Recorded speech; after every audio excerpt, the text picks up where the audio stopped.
Dados ngeten. Mboten guyon iki tenan. Nak pidato niku kadang pendapatnya sing ngomong, tapi nak ngaji kados kula niku swarga tenan niku, mboten guyon iki swarga. Karena malaikat tuh kena aturan fikih.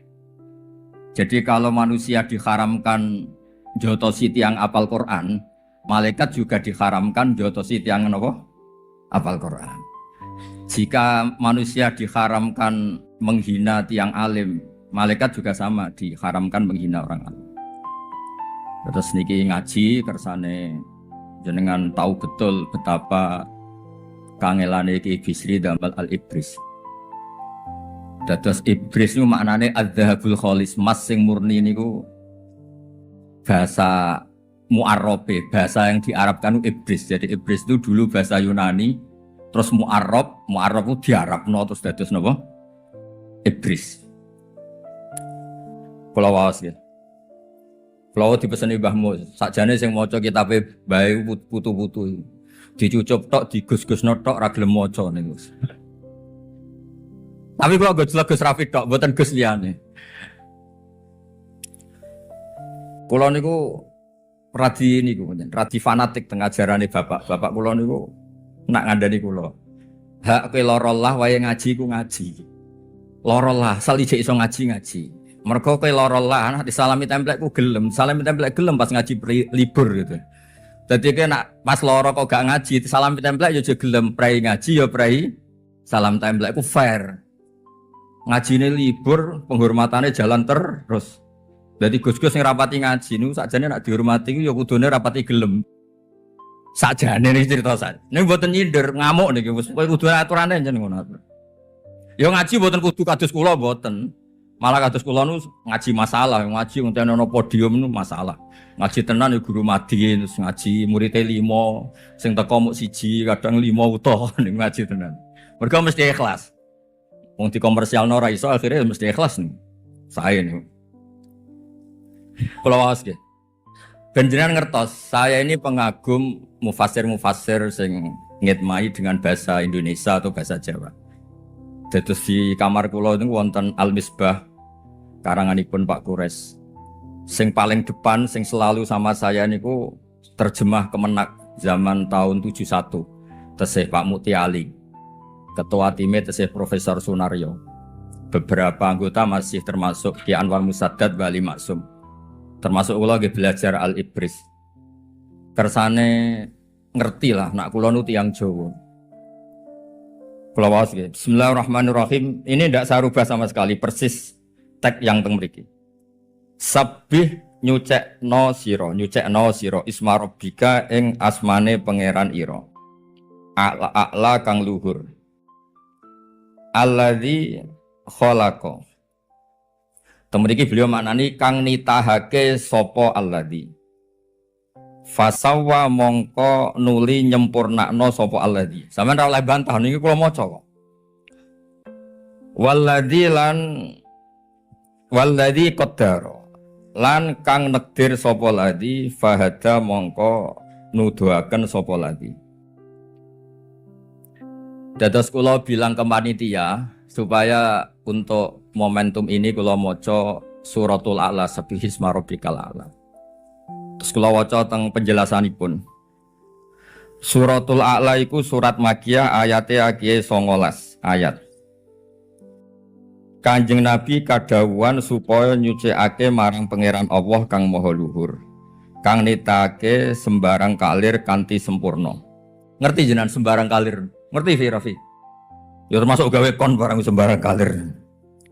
Yaiku Allah kang nakdir apa kang dadi kersane nuli nuduhaken. Maksud kula ngeten niki rungokno tenan. Ada sekian fakta sosial yang mungkin Anda kecewa. Bisa karena itu keinginan tidak kesampaian atau khayal yang tidak kesampaian atau apa saja. Dengan mensucikan Allah, itu kita tetap benar sebagai hamba. Misalnya contoh ngeten, mungkin Anda risih dengan kotoran yang di rumah Anda. Mungkin Anda risih dengan bangkai yang di lingkungan Anda. Tapi coba tanya yang berkepentingan. Niki cerita tasawuf nih ben kaya wong alim tenan kaya ilmu hakikat. Takokno yang berkepentingan. Misalnya wonten kotoran sapi banyak di belakang rumah, mungkin orang-orang priayi di leteh itu jijik. Tapi takokno pakar-pakar sing ahli pupuk. Oh seneng masih ada pupuk. Mungkin wonten bangkai kodok jenengan gak seneng, tapi takokno ayam seneng. Sehingga kita disuruh dilatih Nabi, disuruh baca subhanallah wa bihamdihi adada khalqi.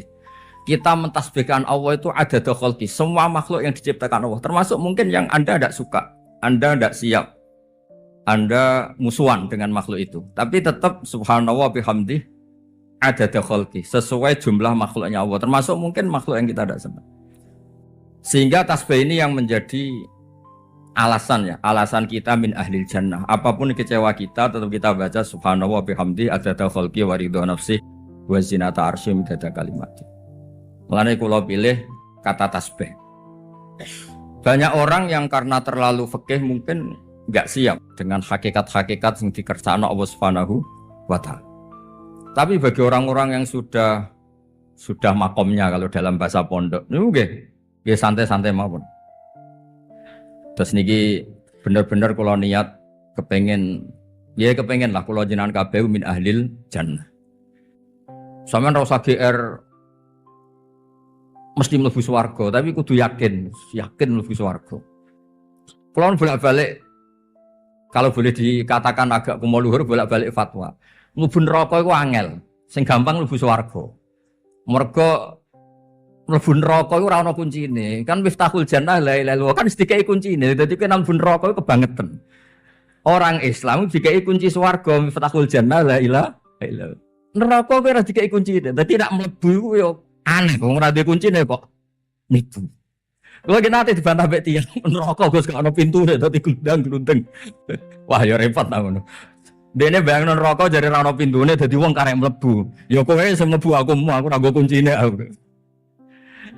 Jadi maksud kula niku betapa gampangnya hadatin. Wong kuncine swarga kok diajarkan ke kita. Miftahul jannah la ilaha illallah. Lan kula nate mangkel mbek guru SD niki kisah nyata. Rodok pidana iki cara Pak Kapolres Pak Danang iki rodok pidana. Dia itu bocorkan ujian nasional didudono murid-muridnya. Singkat cerita dianggap pidana kan? Tapi belum nyata, belum sampai, masih debat di kantor, belum sampai, jadi nggak bisa ditangkap. Hari itu sampai tenggen kulo. Takokno Gus Bak nak ra ngandel. Wong ujiane mungkar nangkere dibocor ora piye-piye kok iki terima ujian SD. Mergo kabeh kiai kan bocor ujiane mungkar nangkir man rabbuka wa man nabiyuka wa madinuk. Dikiasno niku. Ranggil Gus, niku ambek guru-guru edo waduh. Kalau nak muni nggih berarti ngesahno ndekne bocorno. Nak muni ora kabeh kiai kan bocorno ujiane mungkar nakir. Dadi kudune kiai-kiai sok ben masalah besar ngadepi mungkar nakir karena iki sing bocorno napa? Sing bocorno napa? Ujian. Lha yo agama cek apike wong bocor ujian kok oleh. Ujiane mungkar nakir maksudnya ora ujian. Mulane nak sampean takoki mungkar nakir kok jek ngowah-ngowah kebangetan. Wis dibocorno ijek ditalkin meneh dilatih ulang. Mulane kula kepengin sakjane kados Ki Bisri nggih talkin basa Jawa. Mergo nek sampean tak talkin bahasa Arab, sampean iso bahasa Arab ning jero malah amin. Malah perkara. Mergo ya ana santri ku saking loyale mbek Ki. Niki cerita keramat. Sampean ra percaya ora apa-apa. Kula ya ora kepen dipercaya. Kula niku wis kiai asli, sampean percaya ora percaya pun kiai. Wonten kiai niku saking senenge kiai niku. Niki cerita iki terkenal teng pondok-pondok. Gak penting iku bener ta ora penting. Barang takoki malaikat marbuka man nabiyuka. Santri iki termasuk jenis santri goblok banget. Mujma'alah, gobloke mujma'alah. Pak malaikat, sampean tau ngaji. Ning dinggon takoki ambek wong pinter, takok ambek wong bodoh. Dadi bodhone iku malah digo alasan ra perlu jawab. Lah sing pinter sapa? Ya kiai-kiai sing dhuwur iku wae takoki. Takok kok ambek wong bodoh, takok ya ambek wong pinter. Ini sampean tak ijazahi sok praktekno. Amen. Jadi kadang-kadang Agama niku rileks. Agama niku mboten koyo sampean bayangno niki mesti mbahmu seneng. Agama itu gampang. Wonten tiyang tanglet. Kadang-kadang ditakoki mbek Islam kota, sahih ndak? Nah, kula kan kudu iso jawab. Nek sampean ditakoki ora iso jawab kan pantes. Nek kula kan ra iso kan gak pantes. Sering kula. Gus, Pak Bahak nak nganggap apa? Hadis-hadisnya orang NU itu sahih apa ndak? Aku ngene, yang mana? Di wong NU iki tiap kiai dalil. Bingung kan? Wah, sampean sing seneng mawon. Tak goleki cara masuk surga yang mudah dan gratis maksudnya, sing gampang maksudnya, sing gampang. Nah kemudian niki kula waca sekedhap, monggo tak waca pegone kathah, tapi yang jelas saya pastikan saya bisa baca kitab ini karena memang saya belajar. Ngeten nggih tentang tasbih. Ada logika yang dibangun malaikat ya tentu malaikat tertentu itu yang salah. Misalnya malaikat yang menggugat, ini pentingnya tasbih ini dengerin, pentingnya napa? Tasbih. Misalnya malaikat gugat, ya Allah kenapa engkau jadikan manusia sebagai khalifah? Bukankah manusia itu potensinya yasfikud dima, bisa mengalirkan darah? Toh wa nahnu nusabbihu bihamdika nuqaddisu lak. Itu kalau dalam ilmu balaghah jumlah fi'liyah itu tidak konsisten. Bila sampean rungokno engko sesuk paham. Nara paham yo pantes wong ra kiai kon paham. Dadi sampean paham yo pantes berarti cerdas, wong ra kiai kok roh balaghah. Ora paham yo pantes, pancen mboten napa? Kiai. Sing liru ngene iki putu kiai ra paham lho. Dosa niki. Dosa banget, mboten dosa biasa, dosa banget. Mbon iki mun janjian mbek Mbah Mus kula. Pokoke kudune sing maca kitab niku. Jemben kula anak pun pensiun ben diwaca piyambake. Diawur ora apa-apa cek cilik. Dadi kok ora disalahno. Rafi kok ngawur? Kok salah? Lho jenenge lagi ngawur. Jumlah fi'liyah itu beda dengan jumlah ismiyah kalau dalam ilmu balaghah. Kalau ismiyah itu lisubut wa dawam, itu satu status. Ya saya beri contoh yang gampang. Kalau ada orang misalnya gini, ini tak bahasa Arab no. Ra'aitu Zaidan khata thawbahu. Saya melihat Zaid sedang menjahit bajunya. Itu tidak harus dia berstatus penjahit karena khata thawbahu. Saya melihat Zaid sedang menjahit baju. Tapi kalau profesi itu redaksinya pasti isim, khayyat, penjahit. Misalnya ada orang yang tidak alim, tidak guru profesional, ra'aitu Zaidan yu'allimu waladahu. Saya melihat Zaid mengajari anak. Itu tidak harus pinter.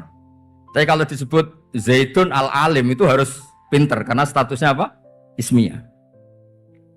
Makanya pakar-pakar balaghah itu yakin kalau Nabi Adam itu salahnya itu tidak status. Karena Allah istilahkan wa aso adamu rabbahu fahuwa, pakai fi'il. Wa aso adamu rabbahu fahuwa. Itu mirip Zaidun khata saubahu, apa? Zaidun khata saubahu, Zaid menjahit bajunya. Itu tidak identitas karena redaksinya pakai jumlah apa?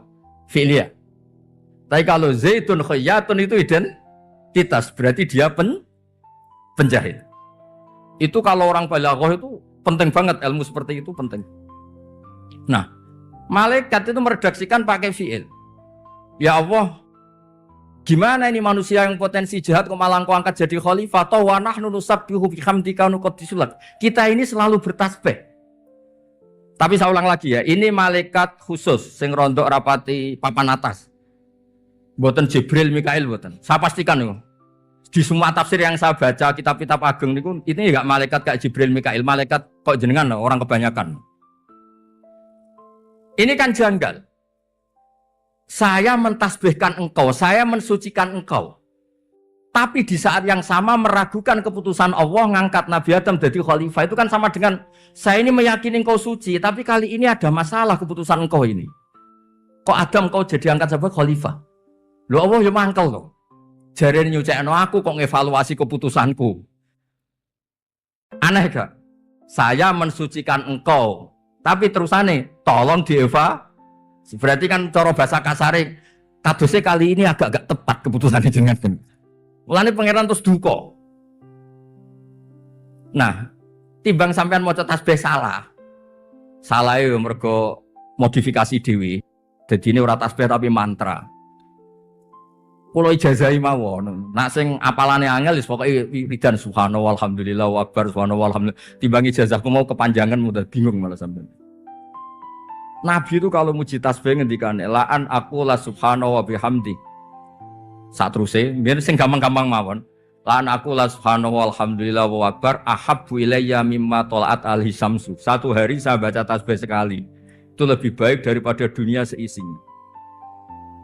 Lho niku mboten guyon, sampeyan aja bayangno nganggo utekmu. Bayangno misalnya sampean duwe Alphard dedek 1 miliar terus ketemu pangeran ditakok itu dari mana? Ribet. Tidak sampean ketemu pangeran, ngapain di dunia? Baca tasbih Gusti, kan keren. Langsung oh berarti anta min ahlil jannah, kono mlebu swarga. Jadi wong kadang mikir munajat. Kula niku saya ini kan termasuk dari wong-wong ya Gus saiki lah.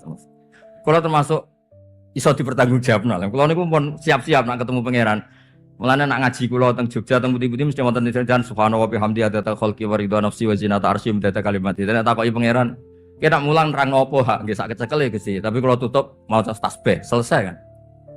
Tapi jangan bilang seperti malaikat wa nahnu nusabbihu bihamdika wa nuqaddisulat. Itu subjektif. Saya mentasbihkan engkau. Saya atau kita itu kan subjektif. Subjektif itu dia merasa mensucikan Allah tapi di saat yang sama mengevaluasi keputusan Allah. Lah nek sampean kan enggak. Subhanallah alhamdulillah subhanallah bihamdi subhanallah kalimatani khafifatani ala lisan saqilatani fil mizan habibatani wallahilar rahman. Kula niku mergo apale hadis kakean. Dadi kula bingung apalane sing padha mek kowe ta ora niku mboten ngerti. Ndak karena itu di teks Bukhari itu diulang 3 kali. Ada yang begini kalimatani habibatani ilar rahman saqilatani fil mizan terus terakhir khafifatani alal lisan. Niku terakhir. Tapi teng Indonesia sing melampah kan kalimatani khafifatani alal lisan saqilatani fil mizan habibatani ilar rahman. Kula apalane telu. Justru apalan kula telu rawan mbok salahno. Dadi kula sekali sing ora iku ya mbok salahno. Piye to Gus Mbak sing populer gak ngono kok iku hadis kondi. Repot pancen di apalan kathah repot. Potensi disalahno.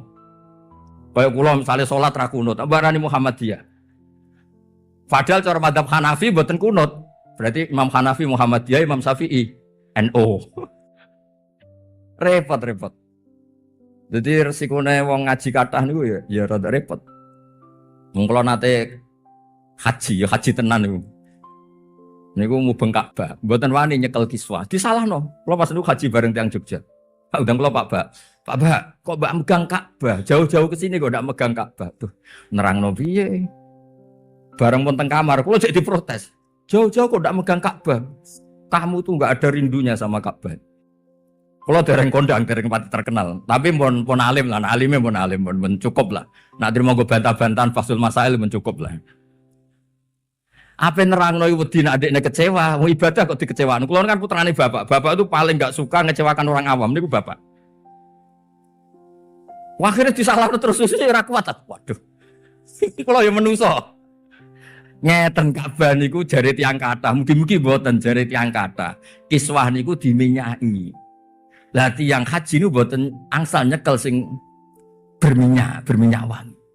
Berarti kula salah. Mboten salah. Biasanya teng fikih-fikih anggere bangsa rapati roh niku makfu.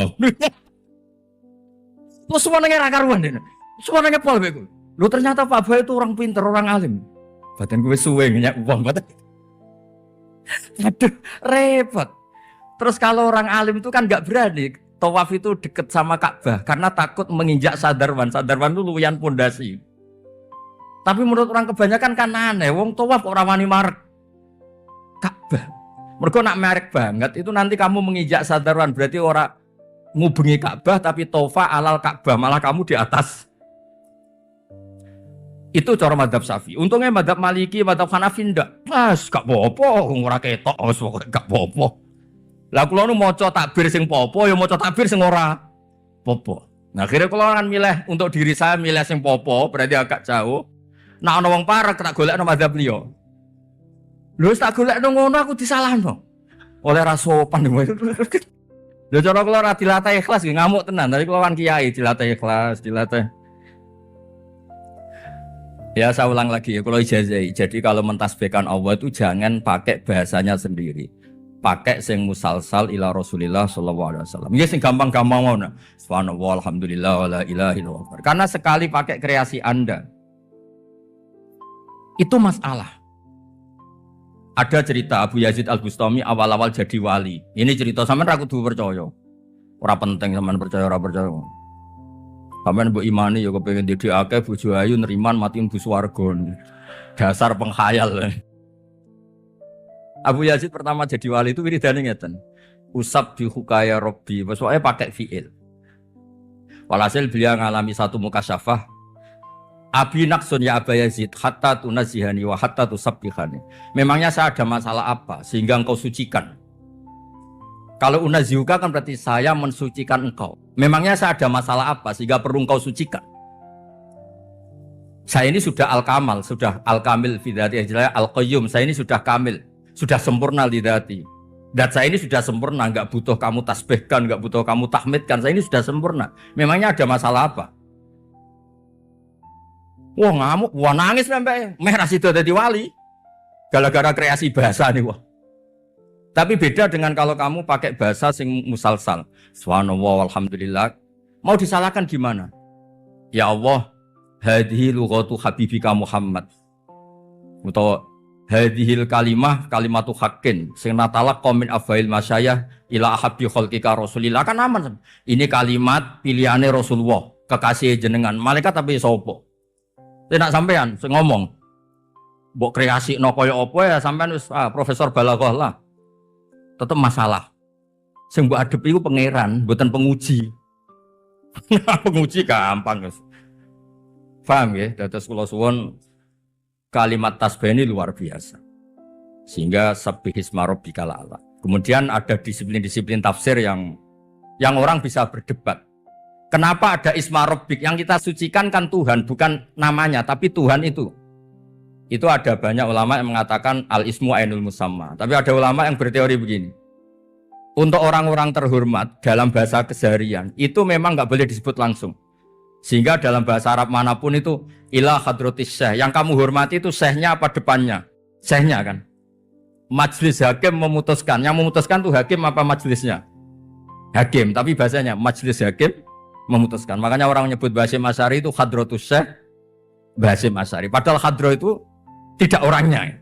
Jadi itu diamati isma rabbik itu tradisi balaghah Arab, sastra Arab yang memang untuk hal-hal yang terhormat itu enggak disebut langsung.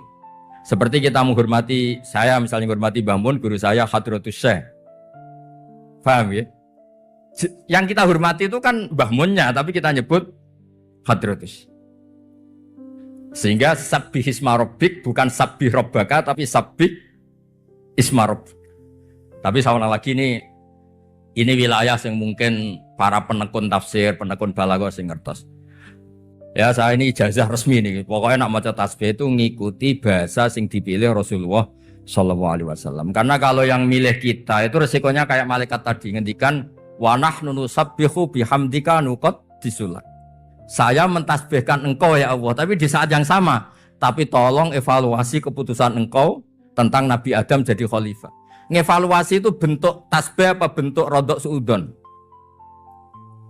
Tapi saya pastikan itu malaikat awam, bukan malaikat papan atas. Itu yang ngendikan tafsir Qurtubi. Karena sekali sampean enggak begitu, terus rodok ambek Jibril piye, ambek Mikail piye, mboten. Mulane malam ini kalau mesti disenangi malaikat-malaikat papan atas. Mergo ora tak tersangkakan di bab niki. Bab nahnu nusabbihu bihamdika wa nuqad disulak. Dadi kula nurin yo janggal. Malaikat tuh jare kondang sopan iku ana malaikat model ngene piye. Terus dadi kula goleki takbir iku wis jarak. Ternyata ketemu ternyata itu bukan khawasul malaikat. Terus kalau suwon tradisi jenengan baca tasbih mon terserah jenengan apa. Kalau saya memang di antara yang saya tekuni niku teng Sahih Muslim itu ada sanad Sayyidah Juwairiyah itu wiridan mulai subuh sampai sekitar jam 10. Wiridan terus. Terus Nabi rawuh tanya, "Ma zilti alal hal allati kunti 'alaiha?" Kamu masih seperti ini?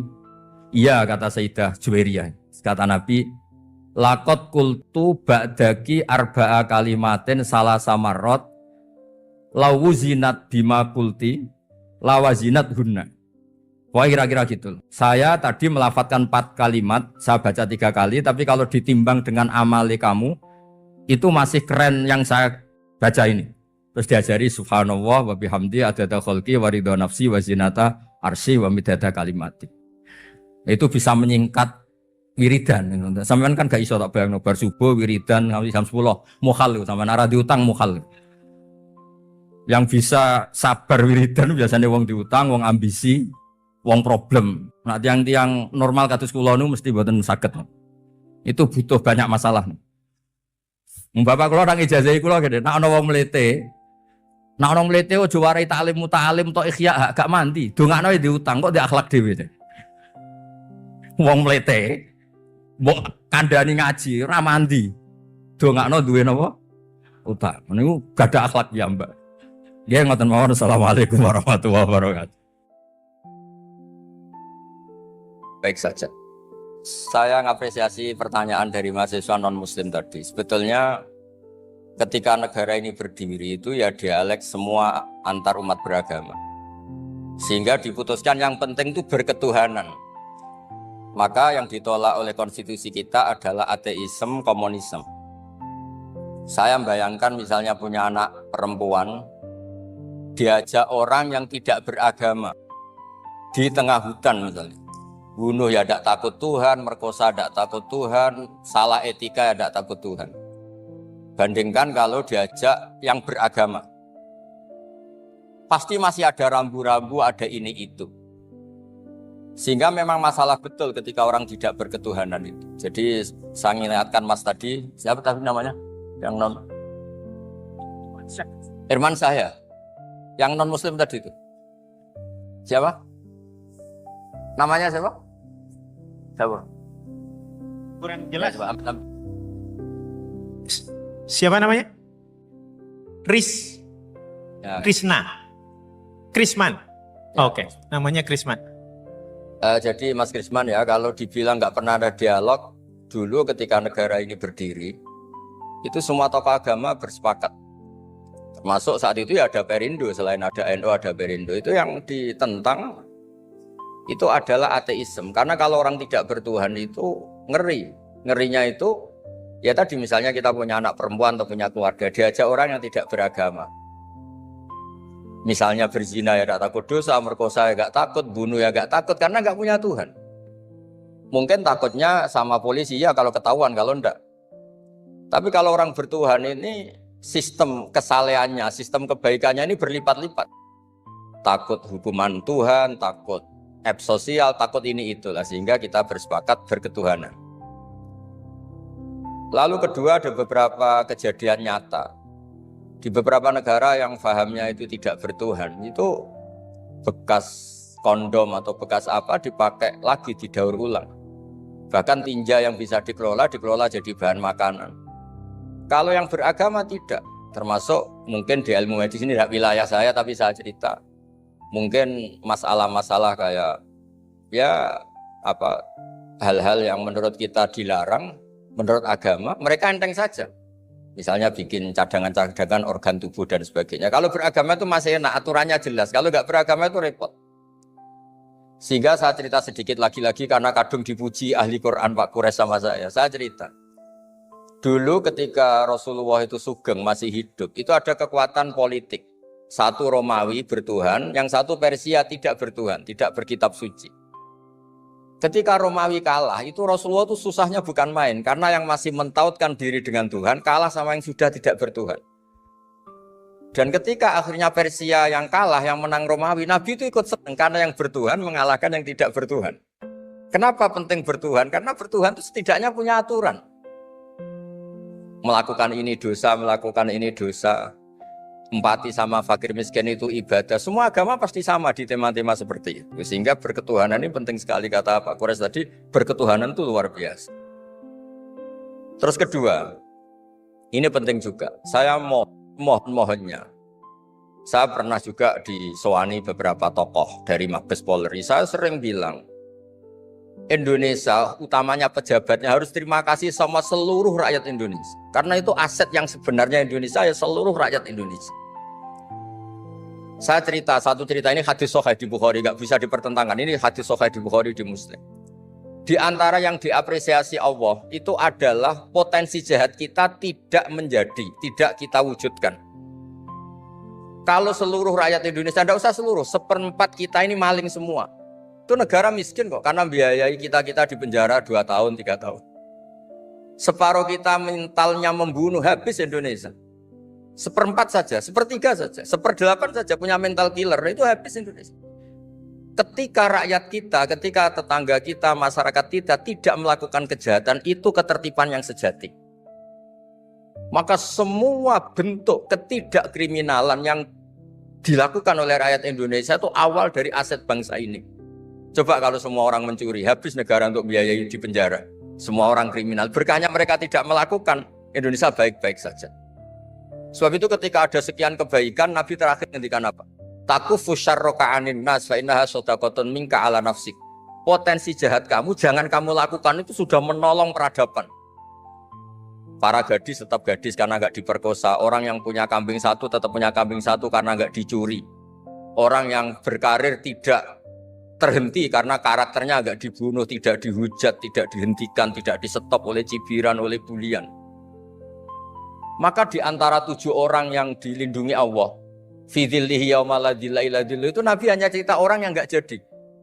Di antara yang diceritakan Nabi dalam sebuah hadis, saya ini lelaki sejati, sangat mencintai sepupu saya dan saya mau ngumpuli dia, tidak mau sampai saya kasih uang 100 dinar. Setelah saya kasih 100 dinar, saya ingin ngumpuli dia dengan cara salah tentu. Dia enggak mau dan berpesan la tafuddal khatam illa bihaqqi. Kamu jangan ngumpuli saya sebelum nikah. Singkat cerita, pemuda ini nggak jadi melakukan hal yang nista, yang nggak benar. Itu sama Allah dijadikan wali. Berkahnya nggak jadi. Jadi kalau potensi kejahatan kita tidak menimpa orang lain itu sudah luar biasa. Jangan nunggu berjasa kita dapat penghargaan setelah kita jadi kiai besar, jadi dosen UGM, jadi ini itu. Semua masyarakat kita yang menahan potensi kejahatannya itu adalah aset sejati Indonesia. Karena sekali mereka berkejahatan, entah itu mencuri, merkosa, habis. Harapan kita sebagai bangsa habis. Tapi selama ini nunggu ngapresiasi itu yang bentuknya fi'lu, yang bentuknya mereka melakukan apa. Sebetulnya enggak. Tidak melakukan kejahatan itu sudah bagian dari kebaikan yang luar biasa. Terus yang terakhir tadi yang pertanyaan pemimpin muslim dan non-muslim. Memang ini wilayah sensitif, tapi sebetulnya bisa dianalisis secara fikih. Ya saya ulang lagi, bisa dianalisis secara fikih Nusantara, fikih kebangsaan. Jangan dianalisis pakai fikih yang internal dalam Islam. Saya ulang lagi, jangan dianalisis menurut fikih yang di internal Islam. Kita beri contoh umum saja ya. Kita beri contoh umum saja. Dulu Pak Gores pernah mencontohkan kalau non-muslim bisa jadi pilot beneran, padahal dia non, sama Pak Munjid yang kiai di UGM, nggak bisa jadi pilot. Kira-kira milih mana? Tapi itu kan wilayah yang sensitif, karena ini di Indonesia itu konteksnya bukan urusan pilot, urusan mewakili kebanyakan Indonesia itu muslim, dan demokrasi itu mencerminkan suara mayoritas. Tapi tidak mungkin juga membiarkan muslim yang killer, yang pembunuh, yang dulu punya reputasi yang misalnya macam-macam. Jadi hal-hal seperti itu, kata Quran itu, jangan berdiskusi sesuatu yang kalau menjadi jelas malah masalah, karena itu kan seperti pertanyaan gini, Gus saya punya kerabat di Jogja, tapi pelit, sama orang lain dermawan, bagus mana? Kita kan nggak mungkin menganjurkan mutus hubungan keluarga. Tapi tidak mungkin juga suruh ikut orang pelit. Anda membingungkan orang fikih, karena kalau yang nggak ahli fikih itu ya gampang saja jawab semaunya. Tapi kalau saya sebagai orang yang nekuni fikih itu bingung. Saya sering ditanya orang juga, Gus saya mau nyalon lurah, ya lurah atau bupati atau apa. Katanya nyuap itu haram, Gus. Setelah dipraktekkan nggak bayar, nggak bagi uang, ya nggak jadi betul. Yang menang yang bayar. Terus akhirnya fakirnya tak rubah. Nyuapku yo haram, medit yo haram kata saya. Dimodifikasi sedikit, akhirnya alhamdulillah Gus bar sedekah. Yang menang akhirnya berkahnya sedekah. Karena kita sebagai pemimpin, atas nama tidak nyuap ya jangan juga jadi orang kikir dong. Atas nama ada nyuap terus jadi orang kikir. Repot kan? Tapi jangan juga bayar yang sampai merubah hukum dari orang yang nggak layak mimpin karena bayar menjadi pemimpin. Ya jangan juga sampai gitu. Ya akhirnya saya bilang nyuap itu haram, medit juga haram. Alhamdulillah barokahnya kombinasi fikih ini. Ya nyuapnya tetap haram tapi rakyat tetap dapat uang gitu. Tapi nanti ketika Anda tidak layak jadi pemimpin itu juga haram karena menjabat sesuatu yang nggak wilayah Anda. Jadi seni-seni ngelola muslim, non-muslim, dan itu tidak bisa dipukul rata. Karena itu wilayah-wilayah yang sensitif, yang butuh detail, yang butuh satu peristiwa spesifik. Saya pernah ditanya, Gus, saya ini hidup di Amerika, kalau milih presiden kan sama-sama non-muslim, milih yang siapa? Ya jawab yang akhafu dororon, misalnya ada presiden Amerika yang sangat demokratis misalnya. Dia membiarkan Islam berkembang. Sama jenis non-muslim yang Islamfobia, tentu milih yang demokratis. Ada yang dosanya itu membunuh, yang satu dosanya korupsi. Ya milih ya korupsi, karena membunuh itu lebih ekstrim dibanding korupsi misalnya. Itu ada di aturan fikih. Jika sama-sama pasti salah, milih yang akhafud dororen, yang madorotnya ada begitu apa? Besar. Coba kalau kita punya pemimpin yang hobinya itu bunuh. Sama yang hobinya rakus harta misalnya. Itu di fikih jelas dijelaskan, milih yang rakus harta kalau bandingannya itu, karena pembunuhan itu lebih berat secara ukuran dosa. Tapi apapun itu, ini bukan pembenaran pada kesalahan, bukan. Tapi memang ada aturannya. Kalau ada dua dororani, dua bahaya, urtukiba khafuma, kalau ada dua hal yang bahaya, dipilih yang paling ringan kalau dalam konteksnya tadi. Kalau kita membiarkan pemimpin yang nggak benar, dipimpin orang nggak benar. Tapi kalau memaksakan chaos misalnya, ya milih yang nggak chaos. Itu kan ada aturannya di fikih, karena Nabi menghindari al-harad. Al-harad itu chaos, pembunuhan massal, itu nggak boleh. Dan mayu addi ila dzalik juga nggak boleh, yang bisa potensi begitu juga nggak boleh. Jadi saya mohon di antara aturannya Quran itu latas alu an asya intu bedalakum tasukum. Kamu jangan diskusi sesuatu yang kalau diperjelas malah kamu yang malu. Saya biasanya mencontohkan hal-hal yang ringan kayak suami istri. Misalnya Anda tanya sama Pak Munjid, istrinya tanya, Mas, apa betul saya ini cinta pertama Anda? Bukan alternatif terakhir. Wah, itu rata-rata orang nikah itu kan korban alternatif terakhir. Itu kalau ditanya sama-sama konangan itu aslinya itu. Ceweknya juga sama. Apa betul Pak Minjit itu cinta pertama atau pilihan terakhir? Oh, saya sering mau nikah ini orang yang saya cintai, tapi takdirnya ini. Gitu. Itu kan orang dibilang takdir itu kan ya tersinggung. Jadi banyak hal yang kalau didiskusikan itu masalah-masalah. Latas alu an asya intu bedalakum tasukum. Kamu jangan tanya atau diskusi sesuatu yang kalau diperjelas itu malah masalah. Jadi itu etika, ya. Etika dalam diskusi juga jangan memicu lagi. Saya kira demikian, nanti ditambahi oleh Abi Profesor Kures. Monggo.